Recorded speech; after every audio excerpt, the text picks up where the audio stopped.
ಸರ್ಕಾರಿ ಉದ್ಯೋಗಕ್ಕಾಗಿ ಜೆನ್ಜಿ ಮಾದರಿ ಹೋರಾಟ, ಧಾರವಾಡದಲ್ಲಿ ಉದ್ಯೋಗಾಕಾಂಕ್ಷಿಗಳ ಪ್ರತಿಭಟನೆ, ಬಿಜೆಪಿ ನಿರ್ಲಕ್ಷ್ಯದಿಂದ ಈ ಸ್ಥಿತಿಯಿಂದ ಸಿಎಂ. ಶಿವಮೊಗ್ಗದಲ್ಲಿ ಅಪ್ರಾಪ್ತರಿಂದ ಅಪ್ರಾಪ್ತನ ಹತ್ಯೆ, ಗಾಂಜಾ ನಶೆಯಲ್ಲಿ ಮುಸ್ಲಿಂ ಬಾಲಕರಿಂದ ಕೃತ್ಯ, 15 ಲಕ್ಷ ಪರಿಹಾರ ಕೊಟ್ಟು ಕೈತೊಳಕೊಟ್ಟು ಸರ್ಕಾರ. ಮಧ್ಯಪ್ರದೇಶದ ಬೋಧ್ಶಾಲಾ ಮಸೀದಿಯಲ್ಲ ಮಂದಿರ, ಪ್ರಾಚೀನ ದೇಗುಲದ ಅವಶೇಷಗಳಿಂದಲೇ ಮಸೀದಿ, ಕೋರ್ಟ್ಗೆ ಪುರಾತತ್ವ ಇಲಾಖೆ ವರದಿ.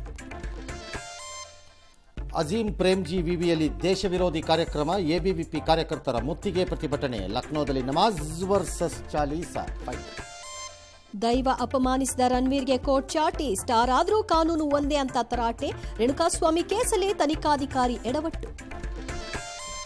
ಗರ್ಭಕಂಠ ಕ್ಯಾನ್ಸರ್ ತಡೆಗೆ ಕೇಂದ್ರದಿಂದ ಲಸಿಕೆ, ಹದಿಹರೆಯದ ಹೆಣ್ಣು ಮಕ್ಕಳಿಗೆ ಶೀಘ್ರವೇ ವ್ಯಾಕ್ಸಿನ್. ಕೇರಳ ಇನ್ನು ಮುಂದೆ ಕೇರಳಂ, ಕೇಂದ್ರ ಸಂಪುಟ ಅಸ್ತು. ಶಾಸಕರನ್ನ ಹದ್ದು ಬಸ್ತಲ್ಲಿಡೋದು ಸಿಎಂ ಹೊಣೆ, ಹೈಕಮಾಂಡ್ಗೆ ಎಲ್ಲಾ ಹೇಳ್ತೀನಿ ಎಂದ ಡಿಕೆ, ಪರಮೇಶ್ವರ್ ಕೆಲಸಕ್ಕೆ ಹಳೆ ಕೂಲಿ ಕೇಳಿದ ರಾಜಣ್ಣ. ದೇಶದಲ್ಲಿ ಮತ್ತೆ ಭಯ ಬೀಳಿಸಿದ ವಿಮಾನ ಸೇವೆ, ಎಐ ಪ್ರತಿಭಟನೆಗೆ ರಾಹುಲ್ ಖರ್ಗೆ ಸಮರ್ಥನೆ, ಅಂಗನವಾಡಿ ಮಕ್ಕಳಿಗೆ ಪೌಷ್ಟಿಕ ತರಕಾರಿಗೆ ಎಂಟಾಣೆ.